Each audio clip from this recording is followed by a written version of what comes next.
नमस्कार दोस्तों, मैं दीपक कुमार स्वागत करता हूं आपका unique study circle bye Deepak Kumar channel पे। दोस्तों, अगर आप इस चैनल पर नए हो तो चैनल को सब्सक्राइब जरूर करें, साथ ही बेल आइकन प्रेस करना बिल्कुल न भूलें, जिससे कि आने वाली सभी वीडियो के नोटिफिकेशन एकदम समय पे आपको मिलते रहे। और जैसे कि आप जानते हैं, यूपी पुलिस कांस्टेबल भर्ती परीक्षा का प्रैक्टिस बेंच यहाँ पे हमने चला रखा है, जिसमें हम रोज एक दिन मैथ और एक दिन रीजनिंग की प्रैक्टिस करते हैं। और इसी क्रम में आज हमारी ये 34वीं क्लास है, जिसमें आज हम मैथ की प्रैक्टिस करेंगे। तो उम्मीद है आपने सभी पिछली क्लासेस देख रखी है, प्लेलिस्ट बनी हुई है, देख लीजिए। आपका एग्जाम बहुत ज्यादा नजदीक है और अब जो क्लासेस आपकी आ रही हैं जरूर उन्हें देखते रहिए, जिससे कि आपको एग्जाम में काफी ज्यादा फायदा जरूर मिलेगा दोस्तों। ठीक है, तो उम्मीद है आपको ये सारी चीजें क्लियर हैं और चलते हैं क्लास पे और आज की क्लास शुरू करते हैं। तो ये आज का सवाल है और एक बार ट्राई करिए, तब तक हम इसके ऑप्शन आपको लिख देते हैं कि इसके ऑप्शन क्या क्या है। तो 55 रुपए इसके ऑप्शन है और बी जो है आपका 45, 50 और 40 रुपए हैं। तो आप ट्राई कर लीजिए कि क्या हो सकता है। रंजन और चंदन को एक साथ किसी कार्य को 10 दिनों के वेतन के रूप में 2000 रुपए मिले हैं। कार्य में रंजन की दक्षता चंदन की तुलना में 3 गुना ज्यादा है। एक बार इसको लिख लीजिए, क्या कहना चाह रहे हैं रंजन और चंदन। तो चंदन की तुलना में कितनी गुनी है? 3 गुनी। तो चंदन की अक्षमता 1 है, तो क्या है? ये 3 है। और इसी दक्षता या अक्षमता, जिसे हम कहते हैं दक्षता या अक्षमता, इसी अनुपात में क्या है, हमारा वेतन बढ़ जाता है। यहाँ पे मैं किसका बताना है? चंदन का। तो चंदन का पैसा कितना है? 1 है। तो हम कह सकते हैं यहाँ पे कि 3 और 1 4, 4 बराबर किसके? टोटल 2000 के। और ये 1 बराबर किसके? 4 पंजे 20, यानी कि कितने के? 500 के। यहाँ पर सीधे सीधे हम इस तरीके से कर सकते हैं सवाल को। खैर, ये कितने दिन का था? रंजन और चंदन का वेतन कितने दिनों का था? 10 दिनों का था। ध्यान रखिए, ये 500 है तो 10 दिनों के लिए 500 रुपए मिलेंगे। और बताना है चंदन का दैनिक वेतन कितना था। तो अगर 10 दिनों के लिए 500 रुपए मिलेंगे तो एक दिन का वेतन क्या हो जाएगा? 50 रुपए। देखिए, एक बार दोबारा देखिए। चाहे तो आप इसे इस मेथड की बजाय ऐसे भी कर सकते हैं कि चंदन की अक्षमता यहाँ क्या 1 है, 3 और 1 जोड़ दीजिए, ये हो गया 4 गुणा में कितना आपका? 2000। तो शायद ये 500 आपको आराम से समझ में आ रहा होगा कि 500 रुपए किसको मिलेंगे? चंदन को मिलेंगे। लेकिन ध्यान दीजिए, यहाँ पे वेतन कितने का है? 10 दिनों का है। और आपको बताना क्या है? दैनिक वेतन बताना है। तो 10 दिन का वेतन जो आया है वो कितना है? 500 रुपए। अब दैनिक का मतलब एक दिन का वेतन, तो आप 10 से भाग करिए उसको, तो कितना आ गया? 50 रुपए। तो दैनिक वेतन कितना है? 50 रुपए। तो उम्मीद है आपको अब क्लियर है ये सवाल। आंसर क्या हुआ? सी। और चलते हैं अगले सवाल पर। तो चलिए इस सवाल को देखते हैं। सवाल क्या है? ए प्लस बी और ए प्लस बी के होल स्क्वायर का तृतीय अनुपाती ज्ञात कीजिए। तो जैसे कि आपको पता है कि तृतीय अनुपाती का सूत्र क्या है? दूसरी संख्या का वर्ग बटे पहली संख्या। ये है तृतीय अनुपाती का जो फॉर्मूला है, आप याद रखिए सभी के। तो इसका क्या है? दूसरी संख्या का वर्ग बटे पहली संख्या। तो चलिए देखिए और रखिए वैल्यू। तो ये है आपकी दूसरी संख्या, इसका वर्ग कर देंगे आप, ए प्लस बी का होल स्क्वायर और बटे पहली संख्या मतलब क्या? ए प्लस बी। बताइए अब क्या हो जाएगा? ए प्लस बी का होल स्क्वायर, तो 2 की पावर 2 मतलब कि 4 और ए प्लस बी। जब आप इसे काट देंगे तो इसकी एक पावर कैंसिल हो जाएगी, तो क्या बचेगी? 3 पावर। तो ए प्लस बी की होल पावर 3, जो कि हमारे किस ऑप्शन में? ए ऑप्शन में। तो उम्मीद है आपको क्लियर है। अब चलते हैं अगले सवाल। तो चलिए इस सवाल को ट्राई करिए। बताइए, एक शंकु और एक अर्धगोले के आधार और आयतन क्या है? बराबर है। शंकु की ऊंचाई और अर्धगोले की त्रिज्या बताइए। तो एक शंकु कहाँ है और एक अर्धगोला कहाँ है? देखिए, जैसे कि हम जानते हैं, इनमें कहा शंकु के आधार, आधार का मतलब इनकी त्रिज्या समान है। जितनी त्रिज्या इसकी है उतनी त्रिज्या इसकी है। ये अर्धगोला हो गया आपका, ये शंकु हो गया। शंकु की ऊंचाई और अर्धगोले की त्रिज्या। शंकु की ऊंचाई मतलब क्या? h। और अर्धगोले की त्रिज्या मतलब r में आपको अनुपात बताना है। क्या समान है इनके? आयतन बराबर है। आयतन बराबर है। तो जैसे कि हम जानते हैं, शंकु का आयतन क्या होता है? 1/3 पाई r स्क्वायर h। और अर्धगोले का क्या होता है? 2/3 पाई r की पावर 3। अब अगर इसे हल करें, 3 से 3 गया, पाई से पाई गया, r की 2 से 2 r गई, 1 बचेगा। तो h बराबर क्या बचेगा? 2r। तो अगर आप यहाँ h का मान क्या रख दें? 2r रख देंगे। और आर आपका है ये जो का तो, और आर से आर काट दें तो यहाँ 1 बचेगा, तो 2 अनुपात क्या देंगे आप आंसर 1। तो हमारा आंसर जो है इस सवाल का क्या आ गया है, बी आ गया है। तो उम्मीद आपको क्लियर है। अब चलते हैं अगले सवाल। तो चलिए अब इस सवाल को ट्राई करते हैं। देखिए सरल करना है, बोर्ड मास का सवाल है, बहुत ही ध्यान से करना है। सबसे पहले क्या होगा, सबसे छोटा ब्रैकेट लूंगा। तो देखिए आप सीधे -3 और -2 को आप जोड़ लीजिए, तो -3 -2 कितने होंगे, -5। तो ये क्या बचेगा, 0 बचेगा। अगर आप ऐसे नहीं करना चाहते ऐसे कर लो, 5 में 3 गए, कितने बचे 2, तब 2 में से 2 घटा लो, 0 बचे। कुल मिला के इस ब्रैकेट का मान क्या हो चुका है, 0 आ गया है। चाहे आप दोनों को जोड़ के तब 5 में से घटाएं, या आप 5 में 3 घटा के 2 करें और उसके बाद 2 घटा दें, ये क्या हो गया है, 0 हो गया है। अब देखिए 12 दूनी 24 और 1 25, 25 बटे कितना 2, माइनस 2 अठे 16 और 1 17 बटे 2, और यहाँ पे केवल और केवल बचा है 9, क्योंकि ये हो गया है 0। अगर आप इसका एलसीएम लेते हैं तो चलिए एक बार हल करेंगे इसको, तो 25 बटे 2 जो का तो माइनस, यहाँ पे अगर आप 2 करेंगे एलसीएम, 2 एकम 2, तो 17 एकम 17 और 19 दूनी 18, मतलब सॉरी 9 दूनी 18, तो 25 बटे कितना भाई 2, ये जोड़ लीजिए, ये हो गए 35 बटे 2। अब अगर देखिए यहाँ भी हर क्या है, समान है, 2 का 2 लिखिए, ये क्या है 25 है, और माइनस ये कितना है 35 है। तो ये 25 और ये माइनस के 35, तो कितने बचेंगे, माइनस के 10 बचेंगे। कितने बचने वाले हैं, प्लस के 25 और माइनस के 35, कितने बचने हैं, माइनस के 10 बटे कितना 2, 2 से भाग कर दीजिए तो कितना आ जाएगा, माइनस के 5 आ जाएगा। उम्मीद है क्लियर है। आंसर क्या हुआ, बी हो गया। और चलते हैं अगले सवाल। तो चलिए इस सवाल को ट्राई करते हैं। क्या है सवाल, बताइए।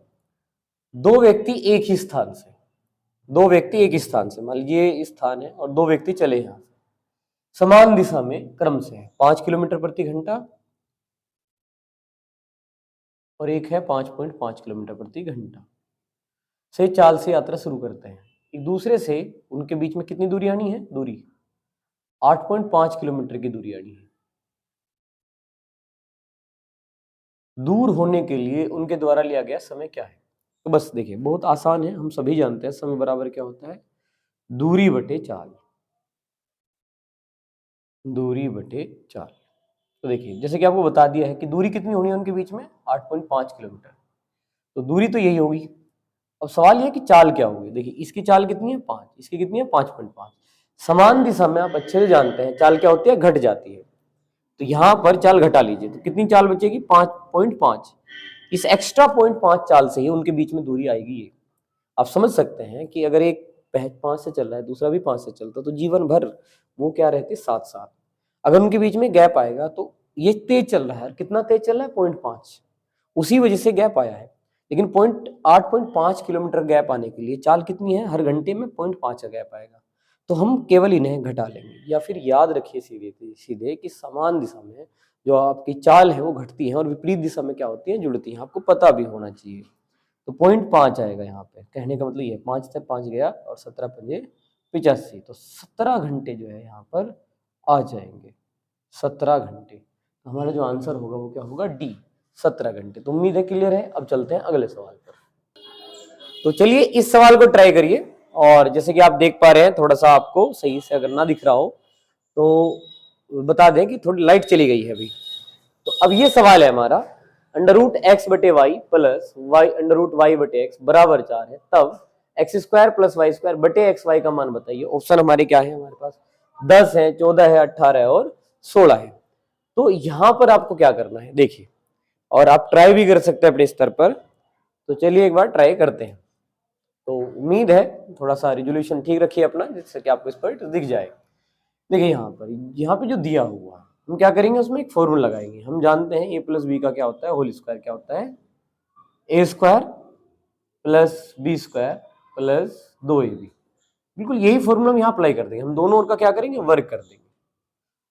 और जैसे कि आप देख पा रहे हैं यहाँ पे क्या है, √x बटे वाई प्लस √y बटे x का होल स्क्वायर अगर हम कर दे तो इधर किसका स्क्वायर हो जाएगा, 4 का। अब देखिए ये फॉर्मूला लगाइए, ये a का काम कर रहा है, ये किसका काम कर रहा है, आपके a का काम कर रहा है। अगर आप यहाँ पर इसका होल स्क्वायर कर देते हैं, मतलब कि x बटे वाई का होल स्क्वायर इस तरीके से, प्लस इसका कर दीजिए बी स्क्वायर, मतलब वाई बटे एक्स का होल स्क्वायर। तो देखिए A square plus B square plus 2ab, 2 under root X बटे वाई अंडर रूट वाई बटे एक्स बराबर 4 का वर्ग कितना 16। अब देखिए ध्यान से, यहाँ पे क्या होगा, स्क्वायर से रूट कट जाएगा, स्क्वायर से रूट कैंसिल हो जाएगा। यहाँ पे देखिए रूट के अंदर ही आप एक्स को काटिए, वाई को वाई काटिए, एक बचेगा, एक का रूट भी एक ही होगा, गुणा 2 रहेगा। तो यहाँ पर क्या बचा हुआ एक्स बटे वाई, और यहाँ पर क्या बचा है वाई बटे एक्स प्लस कितना 2 बराबर कितना 16। ये जो 2 बचा है यहाँ पे 2, ये 1 हो गया है, सब कट कुटा के क्या हो गया 1 हो गया, तो 2 एकम 2, ये इधर ही चला जाएगा। अब देखिएगा ध्यान से, इनका एलसीएम लेंगे जो यहाँ पे है, देख लीजिए इन दोनों की गुणा, तो कितना आ जाएगा एक्स वाई आ जाएगा, एक्स की गुणा यहाँ पे कर दीजिए तो क्या हो जाएगा एक्स स्क्वायर हो जाएगा, वाई की गुणा यहाँ पे कर दीजिए तो वाई स्क्वायर हो जाएगा बराबर, देखिए ये क्या है 16, और 16 में से 2 घटा देते हैं, तो x square plus y square बटे एक्स वाई बराबर 16 में से 2 गए तो कितना 14। तो इस तरीके से हमारा आंसर क्या आ जाएगा बी। तो उम्मीद है आपको ये क्लियर है। अब बढ़ते हैं अगले सवाल पर। तो चलिए इस सवाल को ट्राई करते हैं। सवाल क्या है देखिए, एक दफ्तर में 39 कर्मचारियों की औसत आयु कितनी है 30 वर्ष। यदि मालिक की आयु को शामिल कर लिया जाए तो औसत आयु में 3 माह की वृद्धि हो जाती है। तो मालिक की आयु ज्ञात कीजिए। ऑप्शन ये रहे 36, 40, 38 और 39। तो आप ट्राई कर सकते हैं कि आपके हिसाब से आंसर क्या होगा। तो जैसे कि हम जानते हैं कि औसत में हमारा जो फॉर्मूला है वो क्या हो जाएगा, संख्या गुणा औसत बराबर योग। संख्या गुणा औसत बराबर योग होता है हमारा फॉर्मूला। यहाँ पे संख्या कितनी बताई है 39। इनकी औसत आयु कितनी दी है 30, तो इनकी गुणा कर देंगे, योग आ जाएगा 0, 3 नम 27 और 3 3 और 2 11। तो ये आ गया है आपको 1170। अब आगे कहा कि औसत आयु में 3 माह की वृद्धि हो जाती है। यहां पर आप गलती कर सकते हैं शायद, और ध्यान से करेंगे तो बिल्कुल नहीं होगी गलती। तो देखिए इन्होंने कहा यदि मालिक को शामिल कर ले, तो सबसे पहले आप संख्या पे ध्यान दीजिए कि 39 से जब मालिक को शामिल करेंगे तो बस एक संख्या बढ़ रही है ना। मालिक को शामिल कर लिया जाए तो मालिक एक है, यहाँ पे भाषा के आधार पर आप देख सकते हैं। तो एक बढ़ गया है तो कितना हो गया 40 हो गया। 3 माह की औसत में वृद्धि हुई है, ये कितना है 30 है। और इसमें अगर 3 माह बढ़े और आप इसमें डायरेक्ट 3 माह जोड़ दें, ये वर्ष है ये माह है, तो ऐसा नहीं करना है। इसे किससे भाग देना है 12 से भाग देना है। महीनों को क्या बना लेना है वर्ष बना लेना है। तो 3 एकम 3, 3 चौक 12, तो 30 तो है ही, उसमें 3 माह यानी कि 1/4, और 1/4 को आप क्या करेंगे, आप लिख देंगे 0.25, यानी कि जो वृद्धि है वो क्या लिखेंगे आप 0.25 लिखेंगे। तो जो वृद्धि हो जाएगी वो कितनी हो जाएगी 30.25 हो जाएगी। तो क्या आपको ये बात समझ में आ रही है कि औसत 30 था, उसमें 3 माह की वृद्धि बताई, तो 3/12, 3 एकम 3, 3 चौक 12, 1/4 हो जाएगा। तो उम्मीद है आपको यहां से ये बातें क्लियर है। तो देखिए जरा, तो 1/4 कितना हो गया 0.25 हो चुका है, तो 30.25। तो चलिए भाई लाइट भी आ गई है हमारी, तो और सवाल को आप आगे बढ़ाते हैं। तो चलिए देखिए एक बार, तो 30 में अगर आप देखिए एक बार, तो क्या कहा था 3 माह कहा था। कितने माह 3 माह। तो 3 को हमने क्या किया है 12 से भाग दे लिया है। उम्मीद है आपको माह का है ना वर्ष बनाने के लिए 12 से भाग देना जरूर समझ में आ गया हो। 1/4 जिसे हमने 0.25 लिखा और ये अब आ गया है, तो औसत हमारा जो हो गया है वो 30.25 हो गया है। अब एक बार आप इनकी गुणा कर देंगे, तो बस क्या करिए 40 की और इसकी गुणा कर दीजिए। तो चलिए कर देते हैं, 30, 25 और 40 की गुणा करिए, ये 0 आ गई, 4 पंजे 20, 2, 4 दूनी 8 और 2 10, 1, 4 एकम मतलब 4 0 0 1 आ जाएगा, 4 3 12, और देखिए यहाँ पे 2 पे पॉइंट है तो यहाँ पे पॉइंट आ जाएगा। तो कितना आ गया 1210 आ गया। तो 1210 में से आपको क्या कर लेना है 1170 घटा लेना है, तो कितना आ गया ये 40 वर्ष आपका आंसर आ गया है। तो आंसर क्या है बी। उम्मीद है क्लियर है। अब चलते हैं अगले सवाल। तो चलिए इस सवाल को करते हैं। सवाल क्या है, एक दुकानदार 15 दर्जन पेनों के लिए 1350 रुपए देता है। तो 15 दर्जन कितने में खरीदे उसने 1350 के। तो एक दर्जन 15 से काट के 15 निम्न 135, तो एक दर्जन कितने का मिल गया पड़ गया उसको 90 रुपए का। एक दर्जन कितने का 90 रुपए का उसने खरीदा। 5 दर्जन पेनों को 495 बेच दिया। 5 दर्जन को बेचा कितने पे उसने? 495 पे। तो देखिए 1 दर्जन कितने का हो गया, काट दीजिए, 5 नम 45, 5 नम 45। तो 1 दर्जन खरीदा कितने में? 90 में। बेच दिया कितने में? 99 में। कितने रुपए बच गए? 9 रुपए का लाभ हुआ किस पे? 90 पे। तो लाभ प्रतिशत बराबर क्या होता है? लाभ बटे क्रय मूल्य गुणा कितना? 100। देखिए 0 काट दीजिए, 9 काट दीजिए, कितना आ गया? 10%। तो हमारा जो आंसर आ गया है लाभ का, वो कितना आ गया है? 10%। तो हमारा आंसर क्या हुआ? डी। और चलेंगे अगले सवाल पर। तो देखिए इस सवाल को ट्राई करेंगे अब। यहाँ पे क्या दिया है? 0.001 और इस पे क्या लगा है? बार को पी बटे क्यू के रूप में बदलिए, इनके भिन्न में बदलना है आपको। ये बहुत आसान है, आपको पता होगा कि यहाँ पर जितने अंकों के ऊपर क्या है? बार है, उतनी ही आपको बस क्या लगाने? 9 लगाने। अगर बार ना होता तो जितने अंकों के पहले क्या है? पॉइंट है, उतना क्या आ जाता है? 0, यानी कि यहाँ पे आपका 1000 आ जाता। तो यहाँ पे सीधे सीधे आंसर क्या हुआ? बी हो गया, 1/999। देखिए इसी के जैसे 1-2 क्वेश्चन और मैं आपको बता देता हूँ। जैसे एक बहुत बढ़िया सवाल हो सकता है कि 0.037 बार, ये अगर आपको क्या करना हो? हल करना हो 0.037 पे बार।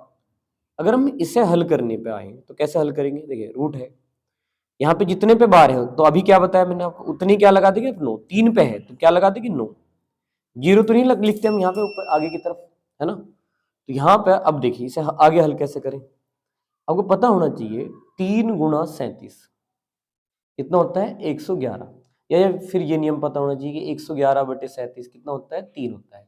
इन्हें जोड़ सकते हैं आप, 1 और 1 और 1, ये 3 होता है, इस तरीके से। तो उस हिसाब से अगर आप लिख देंगे इसको, क्या लिखेंगे आपसे? 37 बटे यहाँ पर 9 गुणा 111। 37 एकम 37 और 37 से ये कितनी बार जा रहा है? 3 बार। देखिए यहाँ पर हमें क्यूब रूट लिखना था, क्वेश्चन मैंने एकदम से ले लिया है तो आपको बता दूं कि यहाँ पे क्यूब रूट था, यहाँ पे स्क्वायर रूट नहीं, क्यूब रूट है। तो अब देखिए यहाँ पे 3 ले, 1/9 तिये 27। तो 1 का घनमूल 1 और 27 का कितना हो जाएगा? 3। तो इस तरीके से 1/3। तो ये चीज भी आप अपने एग्जाम के लिए याद रख सकते हैं। इसके अलावा ऐसे भी सवाल याद रखिए, जैसे कि यहाँ पे 0.57 है, इस पे बार है। तो ऐसे सवाल को हम कैसे हल कर सकते हैं कि इस पे 1 पे बार है नहीं, 1 पे है, तो पूरा का पूरा नंबर जो का तो लिख दीजिए। तो जैसे कि यहाँ 57 दिख रहा है, 57 लिख दीजिए। जिस पे बार नहीं है उसे क्या कर लीजिए? घटा लीजिए।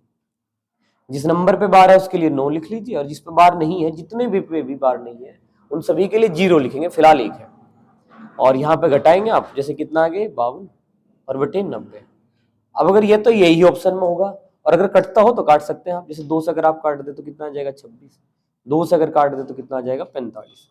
तो जो भी ऑप्शन में मिले आपको, इस रूप में मिले ये, इस रूप में मिले ये, आप आंसर दे सकते हैं।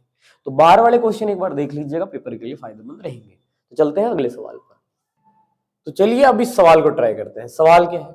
वर्गाकार मेज का परिमाप 84 सेंटीमीटर है। सकीना मेज के कपड़े के टुकड़े से ढकना चाहती है मेज को। मेज को ढकने के लिए आवश्यक कपड़े के टुकड़े का क्षेत्रफल क्या है, हमें बताना है। तो हमें परिमाप दिया है इसका, वही वर्गाकार मेज का। तो एक वर्ग या वर्गाकार मेज, जो भी आप इसे कहें, उसका परिमाप कितना दिया है? 84। तो हम जानते हैं कि परिमाप क्या होता है? 4 गुना भुजा। अगर आप किसी भुजा 1 मान लें तो 4 ही कह लीजिए। तो 4 गुना भुजा यानी कि 4 ही क्या होती है? परिमाप 84। अगर आप इसे 4 से भाग देते हैं तो इनकी भुजा, दैट मीन्स ए का जो मान है वो कितना आ जाएगा? 21 आ जाएगा। 21 सेंटीमीटर क्षेत्रफल बताना है हमें, और हम जानते हैं वर्ग का क्षेत्रफल होता है भुजा का स्क्वायर। वर्ग का क्षेत्रफल क्या होगा? भुजा स्क्वायर। सीधे सीधे जो भुजा आई है 21, अब उसका क्या कर देंगे? स्क्वायर। और हम जानते हैं कि इसका स्क्वायर कितना होता है? 441, 441, जो कि हमारे किस ऑप्शन मिल जा रहा है? हमें ए में। तो उम्मीद आपको ये क्लियर है। चलते हैं अगले सवाल पर। तो चलिए इस सवाल को ट्राई करते हैं। सवाल क्या है? 2 ट्रेन ए और बी एक साथ एक बिंदु से एक ही दिशा में, एक बिंदु से एक ही दिशा में चलना प्रारंभ करती है। एक की चाल कितनी है? 60 किलोमीटर प्रति घंटा, और एक की कितनी है? 70 किलोमीटर प्रति घंटा। यदि प्रत्येक ट्रेन की लंबाई 240 मीटर, प्रत्येक ट्रेन की लंबाई कितनी हो? 240 मीटर, तो इन्हें टोटल दूरी कितनी तय करनी पड़ेगी? 240 मीटर ये, 240 मीटर ये। तो कुल दूरी इन्हें जोड़ देंगे आप, कितना हो जाएगा 480 मीटर। समय बताना है। बताइए, समान दिशा में थोड़ी देर पहले भी हम बात कर चुके हैं, जो चाल है वो क्या होती है, घट जाती है। तो 70 में से 10 घटाइए तो कितना हो गया 60 किलोमीटर प्रति घंटा। वो आपको बताना है समय। समय बराबर क्या होता है, दूरी बटे 4। जैसे कि हम सभी जानते हैं समय बराबर क्या होता है, दूरी बटे 4। अब देखिए दूरी कितनी हो गई है यहाँ पे 480 मीटर, और जो चाल है वो कितनी है 10। लेकिन ध्यान रखेंगे यहाँ पर ये किलोमीटर प्रति घंटे में, ये मीटर में है, ये किलोमीटर प्रति घंटा में है। आप इसको 5/18 से गुणा करें ताकि ये किस में बदल जाए, मीटर प्रति सेकंड में। अब ये 18 ऊपर जाएगा, 0 से 0 आप काट सकते हैं, तो ये हो गया 48 गुणा 18 बटे 5, गुणा कर लेंगे हम। तो देखिए गुणा करके भाग दे दीजिए, या एक और काम कर लीजिए आप, इसमें ऐसे भी गुणा कर सकते हैं। लेकिन आपको आंसर किस में चाहिए भाई, मिनट और सेकंड में। तो चलिए गुणा से मना ही रखते हैं। अब सीधे गुणा करिए और 5 से ही भाग देंगे ताकि हमारा जो आंसर है वो किस में आ जाए भाई, मिनट और सेकंड में। अभी क्या होगा, मीटर से मीटर कैंसिल हो जाएगा और जो आएंगी वो क्या होंगी, सेकंड होंगी। और सेकंड को फिर हमें अगर किस में बदलना है, मिनट में बदलना है, तो हम किससे भाग देंगे, 60 से भाग देंगे। तो हम यहाँ पे 60 से भाग देने वाले हैं। अब देखिए जिससे कि हमारा आंसर किस में आएगा, मिनट में आएगा।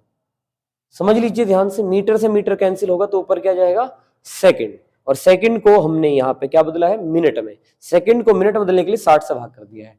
12 चौक 48, 12 पंजे 60। तो देखिए आप 18 चौक 72 बटे 5 पंजे 25। अब भाग करेंगे अगर आप तो कितना आएगा यहाँ पर, ये हो गया है 72 बटे 25। तो 25 दूनी 50। उसके बाद कितना बचेगा यहाँ पे, 50 के बाद 22 बचेगा, 22 बटे 25। और आप इसमें किससे गुणा करोगे, अगर आप सेकंड बदलोगे वापस 60 से गुणा करने वाले हो। तो कैलकुलेशन कर लेते हैं, 5 पंजे 25 और 5 से 12 पंजे 60, गुणा कर देंगे, 2 मिनट तो ही। ठीक है, 12 दूनी 24, 12 दूनी 24, 2 26 बटे 5, 5 पंजे 25, 5 दूनी 10, 5 अठे 40, अप्रोक्सीमेट ये 52.8। तो 2 मिनट 52.8 या 52 कह लीजिए सीधे सीधे, तो हम आंसर देंगे क्या, डी। देखिए बहुत सिंपल सवाल है, वैसे कुछ नहीं है। 2 ट्रेन है, क्या नाम, एक ए और एक क्या बी, एक ही बिंदु से एक ही दिशा में चलती है, तो समान दिशा में चाल घटाते हैं हम। तो कितनी होगी, 60 किलोमीटर प्रति घंटा। एक की चाल कितनी है, 60 है, और एक की कितनी 70, तो घटा के कितना आ गया था, 10 किलोमीटर प्रति घंटा। यदि प्रत्येक ट्रेन की लंबाई 240 हो, तो ट्रेन जब एक दूसरे को क्रॉस करती है तो उनकी दोनों की दूरी जुड़ जाती है। 240 240 जुड़ गई, कितना हो गया 480। तो ट्रेन बी ट्रेन ए को पार करने में कितना समय लगेगा, कोई भी किसी को पार करे, सिंपल सी बात है, जिसकी रफ्तार ज्यादा है वो करेगी पार। तो टोटल दूरी तय करेगी तो 480 होगा। 480 को आपने 10 से भाग दिया, मीटर प्रति सेकंड के लिए 5/18, ये ऊपर गया। कैलकुलेशन कर रहे हैं हम, यहाँ पे जरूर ध्यान रखेंगे, यहाँ पे आंसर किस में आता है, सेकंड में। तो हमने क्या करा, मिनट बदलने के लिए 60 से भाग दे लिया। कैलकुलेशन करा तो 2 मिनट 52.8 या 52 सेकंड लगभग हम कहेंगे, तो आंसर देंगे डी और चलेंगे अगले सवाल पर। तो चलिए इस सवाल को ट्राई करते हैं।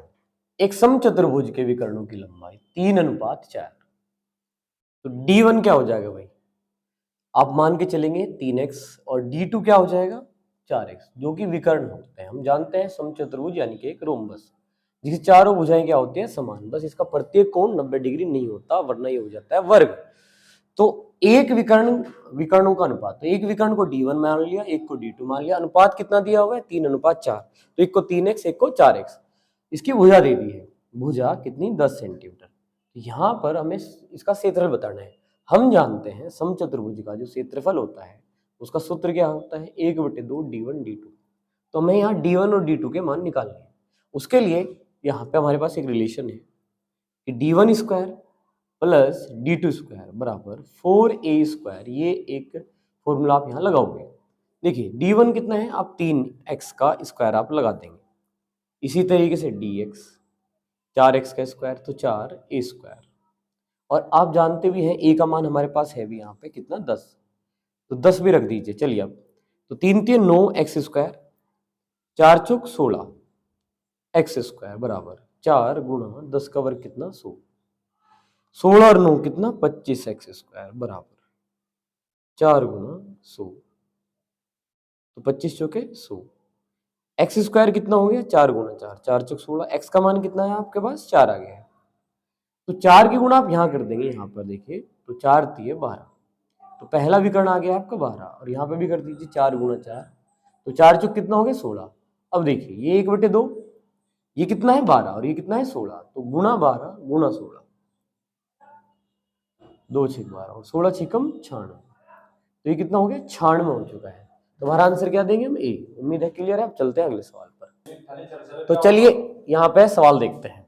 तो सवाल क्या है, एक चुनाव में 3 उम्मीदवार ए बी सी है, ए बी सी, एक को कुल मतों का 35%, तो अगर आप टोटल वोट कितने मान लें यहाँ पर 100% मान लें, तो कितने मिले हैं आपको 35%। तो ए को कुल मतों का कितना मिला है 35% यहाँ पर बताया गया है। फिर देखिए यहाँ पे बी को शेष मतों का 54% मिला है। तो शेष देखिए 100 में से आप 35 घटाइए, शेष कितने बचे 65, उनका 54%। अब इसे हल करेंगे 54/100, तो देखिए कितना आ जाएगा आपका 35.1। अब इसे हल कर लीजिएगा, तो कितना आ गया 35.1%। अब दोनों को जोड़िए, 35 और 35.1 70.1, तो इनका जोड़ जो है वो कितना आ गया है 70.1। अब अगर इसे 100 में से घटा दे 70.1 को, तो सी का मान कितना बचेगा 29.9%। एक बार चेक कर लीजिए सही से इसको, ए को कितने मिले 35%, शेष मतों का तो शेष कितने 65, उनका 54%, यानी कि 35.1। आप इसे हल कर लेंगे, इन दोनों को जोड़ रहे 70.1 हो रहा है, 100 में से इसको घटा लीजिए, कितना आ जाएगा आपका 29.9% आ जाएगा। अब क्या कहा है, सी को मिले हैं ये 5832, यहां पर इसको थोड़ा में ठीक करना पड़ेगा कि 5382 है, 5382 मत मिले। विजेता ने अपने निकटतम उम्मीदवार पर कितने मतों से जीत दर्ज की हमें बताना है। तो देखिए यहाँ पे ये जीता है, ये सबसे ज्यादा वोट इसके हैं, और निकटतम इसके ये है सेकंड लास्ट, और इससे इसने कितने ज्यादा वोट प्राप्त किए हैं 0.1%, इन्हें घटाएंगे तो कितना केवल 0.1%। तो यहाँ पर देखिए आपको इतने का मान दे दिया है सी के मत कितने 5382, 1% का मान अगर आप निकाल लेंगे तो 5382 भाग कितना 29.9, पॉइंट हटाइए 10 आ जाएगा, इससे इसको काट दीजिए तो ये 18 बार गया। 1% का मान कितना 180। अब सवाल क्या है, आपको बस ये बताना है कितने ज्यादा मिले, तो इसे एक नहीं 0.1% है, तो यहाँ 0.1 चाहिए आपको, तो पॉइंट के लिए क्या चाहिएगा 10 से भाग करना पड़ेगा, और इधर 0 कट जाएगी और इधर का क्या लगा देंगे पॉइंट, तो 0.1% का जो मान है जितने से जीता है वो किसके बराबर हो गया 18 के।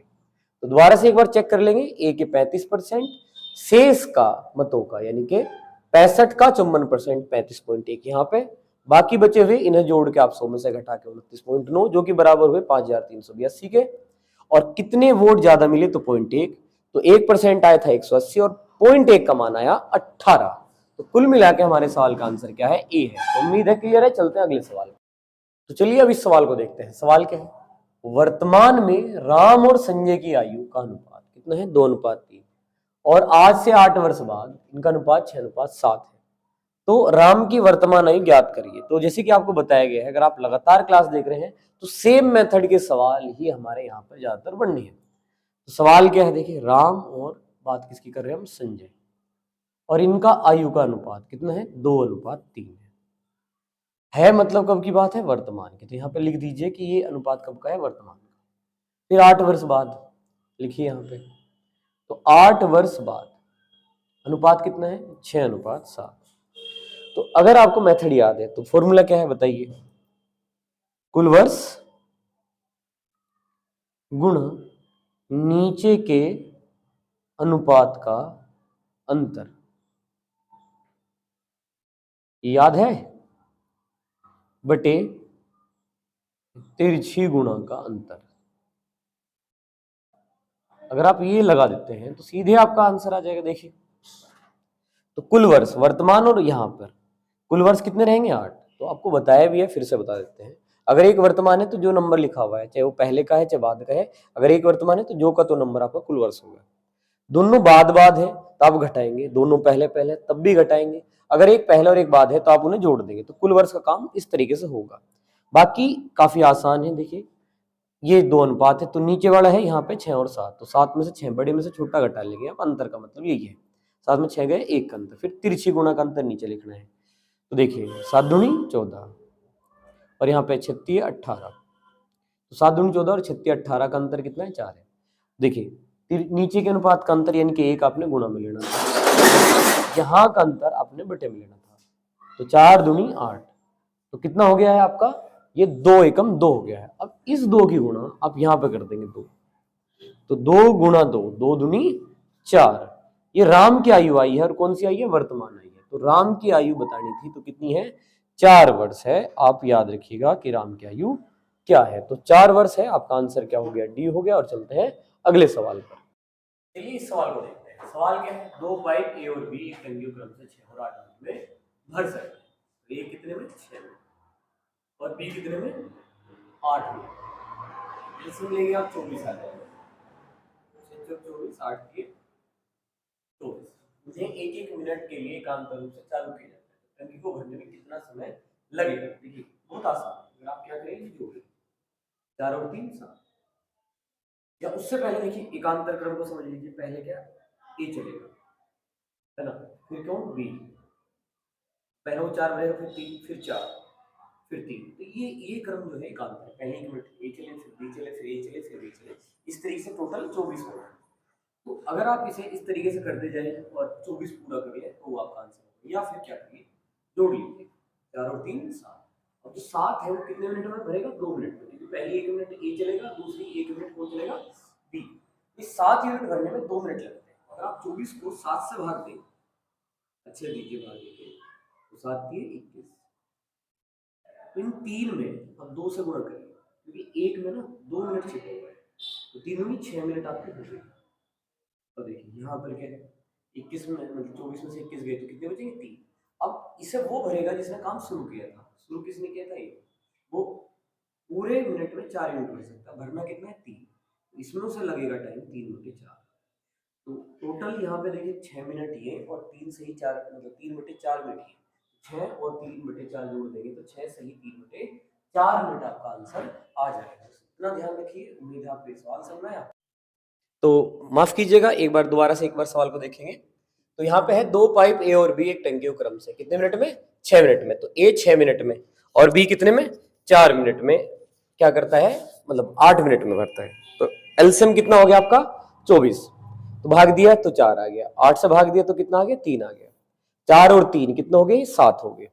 ठीक है ना। तो यहां पर आप देखिएगा ध्यान से कि इस 7 में कितने मिनट है, 2, क्योंकि एकांतर का है। पहले 4 फिर 3 फिर 4 फिर 3 इस तरीके से। तो 2 मिनट में ये जो है ना, पहले 1 मिनट ए चलेगा, फिर अगले 1 मिनट बी चलेगा। तो 4 और 3 अगर आप जोड़ भी रहे हैं तो ये 2 मिनट का टाइम है। तो 2 मिनट में 7 यूनिट भरा जाएगा। 7 से अगर भाग देंगे तो 7 दिए 21, यहाँ पे 21 आ गया है 3। और इन 3 को 2 से गुणा करिए क्योंकि ये 2 मिनट का टाइम है। तो 3 दूनी 6 मिनट तो यहाँ हो गए। बाकी बचा 24 में से 21 तो 3। अब इसे वो भरेगा जिसने काम शुरू किया था, किसने, 4 ने। वो पूरे टाइम में 4 यूनिट भरता है। उसे भरना 3 है तो उसमें टाइम लगेगा 3 बटे 4। इस 3 को इस 4 से भाग दे दीजिए, 3 बटे 4। तो यहाँ 6 और ये 3 बटे 4। तो क्या हो गया आपका, यहाँ पे देखिए ध्यान से, 6 से ही 3 बटे 4। तो उम्मीद है आपको ये सवाल क्लियर है। आज इतने रखते हैं, धन्यवाद।